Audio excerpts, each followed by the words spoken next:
nice to finally meet you, man. I feel like I've known you for about 8 months now, and I finally just put it all together, I guess. Well, it's very nice to meet you as well. Thanks for joining me today. Oh, no, absolutely. My pleasure, man. So what would be most useful for you today? Well, I've kind of plateaued a little bit. I've been studying the LSAT for about 8 months now.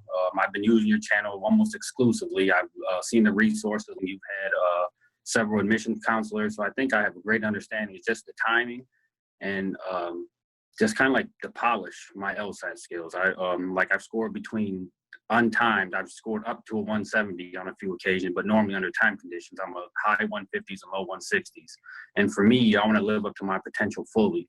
So just to kind of, I guess, polish what I already have is what I need to work on. I have until November 25th, which is 14 days from now, but I am willing to retake it because that's something that you advise some of your students to doing if you feel like you could do better the second time around to do so. So that's where I'm kind of hoping to gain at least an initial here, and if possible, to follow up probably after the LSAT in November. Yeah, sure. Absolutely. Well, I'm glad my resources have been helping, and I'll do whatever I can to give you some guidance in these last couple of weeks. Now, with regard to timing, is that an issue you're facing on all sections or only certain sections? All sections. Logical reasoning is my probably strongest section, and logic games is either my worst or my best, just depending on what games I face. But yeah, so I'm kind of facing an uphill challenge in timing on all sections. I've kind of neglected that for the last probably 7 months only because I wanted to get the understanding fully before I try to push the time. So I've been studying, been taking time, practice sections under time conditions recently, but I've only taken about 2 fully time tests. Okay. So since you said logical reasoning is your strongest typically, let's start by talking about games a little bit. How many game sections have you done? Well, I've probably done about around 40 completed tests, so a lot. Fantastic. And have you taken my advice with regard to the order in which you approach the questions within a game? I'm not exactly sure. I've seen like on your LSAT blog website, I've seen that you've like sequencing games, easiest to hardest. You grouped them all. You've done the hard work for me. I've used that. And like the hybrid games, the grouping, double layer sequencing. But in terms of just sections within the actual games within a section, no, I haven't tried that. I just try to open up the book and work my way through 1 to 4. Cool. All right. Well, let's talk a little bit about what you could do within a game. Within a single individual game of about 5 or 6 questions, you don't have to do the questions in order. You can do them instead in the order that you choose. That helps you build your understanding as you go. So you could do orientation questions first, then local if questions, then finally the general global questions, because that way you're able to make use of all your previous hypothetical scenarios to help you solve those global questions more quickly. The previous work you've done might help you eliminate a certain answer choice, or it may even give you the correct answer without you having to draw anything new. So that's one suggestion I'd have for you. Okay. Now, you've done 40 sections or 40 exams, which means 40 sections of games. That's plenty. I don't think you need to necessarily expose yourself to any new material other than what you come across in another timed exam you do or 2 that you do between now and test day. What's your plan for the next 2 weeks? I'm still trying to get through the sections because I'm being a little discouraged. I don't really want to move on and use, like you said, I don't want to expose myself. I only have limited resources. I'm over halfway there. So I kind of want to just keep practicing, just kind of honing my skills, like on logic game, just keep doing sequencing after sequencing till it comes almost a second nature. I like, okay, I don't really have to read and interpret the question. I just kind of get it and write it down and kind of work my way through it. So I try to save my time to there. So pretty much take timed sections and then hopefully at least, like you said, probably a test or 2 times between now and then. Okay. And how many timed exams have you done so far? Have you just been doing sections? Yes, but I have done completed tests, only 2. I've only done 2 fully timed sections because I feel like if I can't get the sections down, then I don't want to waste the effort on the test, only because I want to use new material when I take it just so I could really get a measure about what my skills and ability really are. Yeah, I completely understand. So here's where we come to the question of what's your ultimate goal? Is your ultimate goal focusing on November, or is it a potential retake in January or beyond? Well, in November, I want to take it one and done. I waited 8 months only because that was my goal, take one and done, and just get the best score I could get and then move on with it all. But if I get less than a 160, I know it's well within my means to get a 160. And if I think if I get less than that, then I would only just be selling myself short. So I would like to take the January or maybe a third time. I would hope not, but at least a 160. But I want to get the best score possible. If I've proven it that I've done it under untime, but just time conditions, I can't do it for whatever reason. Yeah, so you do need more time to practice. That's without question.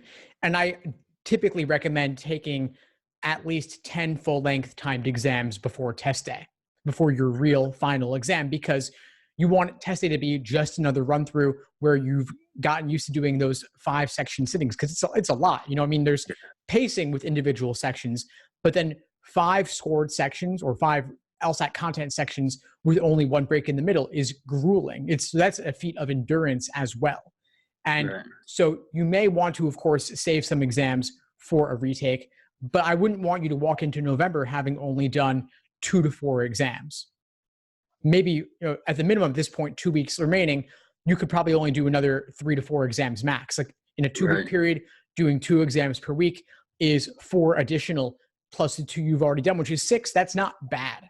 But I would also want you to have an eye towards, could you do even better for January? I know you're saying one and done, but if you're not where you want to be, miracles aren't going to happen in the next 2 weeks, to be realistic about it. You could improve a bit, but you might improve significantly more given another 2 months or so. Okay. Okay. So you might want to save a handful of exams from the 80s for that potential retake in January or beyond. So maybe you do even numbered exams for now and save the odd numbered ones for January. So that way you still have plenty of recent material to use if you need it. Okay. I haven't touched any of the 80s, 82 through 87. I haven't touched yet. I went through, literally started at 1, printed it out from a website from 1 and worked all my way through. I'm currently in the 30s. I went through the CD game, which was terrible for the logic game.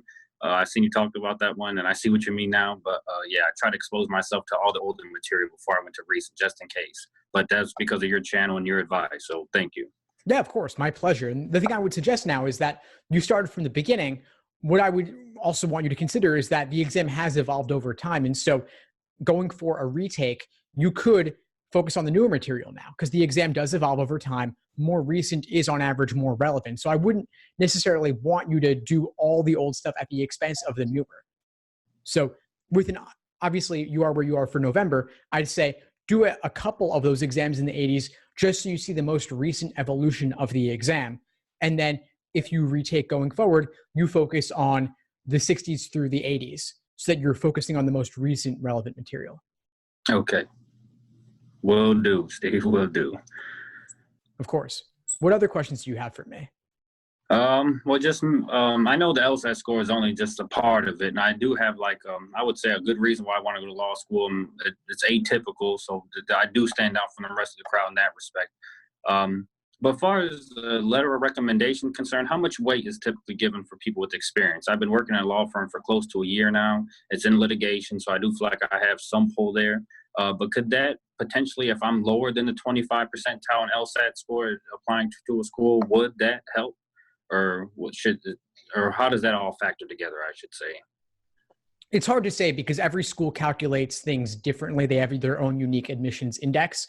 Work experience is one of those soft factors that, of course, is not really quantifiable, but they do look at people as individuals. And so if you have the legal work experience, that would raise you above someone else with comparable numbers who didn't. They do like to see work experience in general. And they also like to see it with regard to the legal field in particular, because that shows that you have real world exposure to what the practice of law is actually like, as opposed to idealistic or media-based portrayals of that. So it can only help. I would definitely get letters of rec talking about this, and you could even talk about it in your personal statement as well. Okay.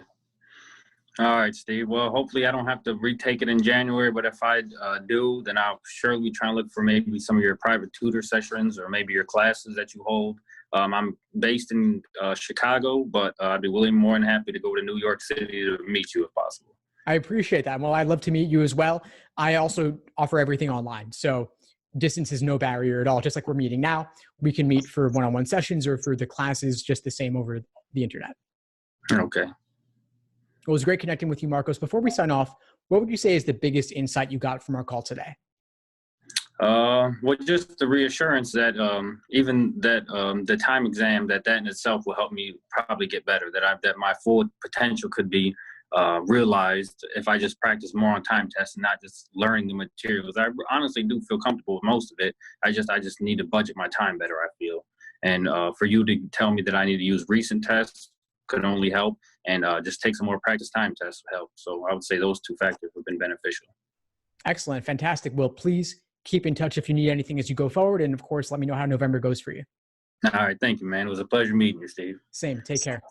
Thanks for tuning into the show. Please subscribe if you haven't done so already to be notified of new episodes as I release them.